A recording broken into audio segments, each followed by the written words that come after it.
Welcome to the Kop TV, the voice of football's most famous stand.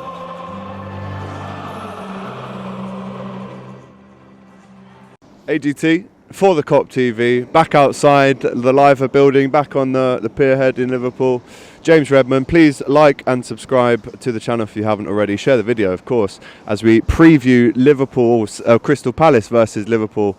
Decent record against them recently. No Benteke for them, was sent off the other night against West Ham. Oh, that's a great thing. 2 yellows, because you know he can always pop up and scare us. Just that, he's been getting in form. 3 in 2 games. That's what I'm saying. So it's like, and who's the last one to beat us at Anfield? Christian Benteke, single-handedly pretty much. So it's like, I'm happy he's not playing. Listen, we've got a decent record. I know it's a very tough place to go to, but recently, since Klopp's kind of got into the second half of his 4 or 5 years, we've done really well there. A lot of wins. We haven't lost there for a few years. It's been tight though every time. It's been last minute winners. But we've got a good record. That story of them being like a bogey team has kind of like diminished over the past couple of years, but it still like sits in your mind though, because they have still got players like Wilfried Zaha, and it's weird. And even this season they've been pulling out. Eze is a decent player as well, it looks like. True. Eze is looking like a serious baller. They've got many good players there though. They've got players where you just think they're like, people underestimate Palace in a sense that they are. Just so inconsistent though, because they'll lose to Brighton and then they'll go and beat United away. It's just the type of club that they are though. Some clubs are just like that. Their style of football suits the bigger teams maybe, but I think no matter who you play, Liverpool should be the head and shoulders better team. Yeah, you're not wrong. I think we're going to go into this one obviously with the big injuries still there, Virgil, Gomez, Thiago. I'd personally love us to see Ox feature in this game. I know the midfield last night was so strong, and really you can't drop Hendo, Curtis or Gini really, which makes it really tough. But I'd love to see Ox have some involvement. I know Benteke, well, I don't even think Keita managed to come on last night. But I'd like to see Ox in this one. Palace away, I think he's played well in this game for Liverpool in the past. Listen mate, the sooner we can see Ox the better. I wouldn't want to see him start, but feature 100%. I think, the sooner that we can just start seeing what he can add to this squad, and I'm not being funny, I don't really see him getting past the summer. Nothing to do with him as a player, it's injuries, mate. OxladeChamberlain could definitely be in this team. That 17-18 season, he could have solidified himself as a first teamer because he was playing that well. He was probably our best midfielder. I mean, I'd have to go back. Even last season, the highest goal scorer outside our front three. This is last season. Not writing him off on his ability, mate. It's just the fact he's not reliable and he's not there. That being said, however many, I know it's like Matip as well. It's like he's another one. He's amazing. He's amazing. Keita, amazing baller. But it's so sad that injuries do this to players. They're such a cruel game sometimes when someone's playing so well and your career's taken away. It must be tough mentally as well to deal with it all.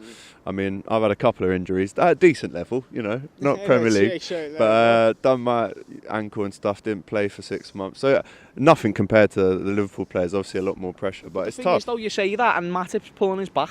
Yeah. It is little tweaks now. It's not just like Thiago. People like Liverpool fans will jump on Thiago. He's injury prone. Mate, Richarlison went into him. Oh mate, we won't talk about it. Argument that he's injury prone. Right now he's not being injury prone. He's being injured, but it's not because of like a Matip. You know what I'm saying? So I just think I think Liverpool do need to obviously reevaluate the squad and not to get too much into transfers. But players like OxladeChamberlain, I do want to see them involved.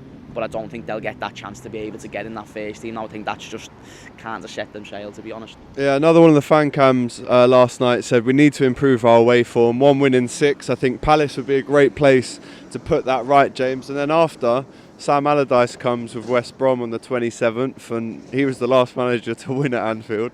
But that Palace away record is so good. It would only be right to carry it on, I think, if we could, obviously. But we need to pick up our away form because we can show everyone every single week how good we are at Anfield now. We know that it's pretty much like a guarantee that we're not lost there, you know what I mean? Whereas when it's away, I think we're like 16th in the league table in away form, so it's not really ideal, and this is a difficult game to go away from home with are the fans back in the state? No. London Theatre, one of them. But now it's just with Palace. There's just a weird opponent. Roy Hodgson's the manager. He's known for being shit round here, but there he's like pretty much a hero. He's done bits at Palace. Yeah. He's got a good squad there. And the thing is, away from home, there's things that they can capitalise on Liverpool, because you know that we do try and be a bit too offensive. We do have that line a bit too high sometimes. And it's going to be interesting to see, because Reece Williams is probably going to start. It's going to be interesting to see if he can do a back-to-back solid performance, because coming up against Kane and Son is like the toughest Premier League debut you can be given. Yeah. But this is still going to be a different test. So well with it, Reece. Unbelievable. Oh, mate, he was a year ago he was playing for Kidderminster and there was 467 people watching, I think they said.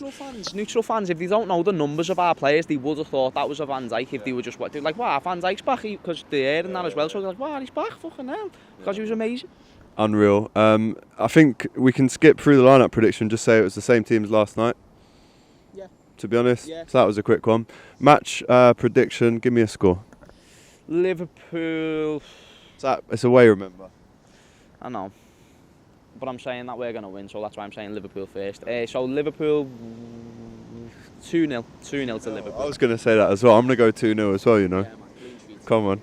Which would be massive away from home if we get a clean sheet, because like we said, with the away form, it'd be good to go there and make a proper statement and getting a clean sheet. You know, Alisson, he's actually saved our asses a lot over the past couple of games, so this will be a big game for him to step up. And that's the thing, even though Kelleher has been putting in good performances and stuff like that, you do just know that when you've got Alisson in goal, it is just that different level. Even like if Kelleher doesn't save a shot that, you know, he shouldn't save, Alisson could probably save that just because he's that good. So that's the difference in this game for me. Sure. Right, 2-0, there you heard it. Join us for fan cams after. It's an away game, obviously we won't be there, but the regular fan cams will resume. You'll see James on there. Subscribe to the channel, subscribe to his. Over and out from Liverpool.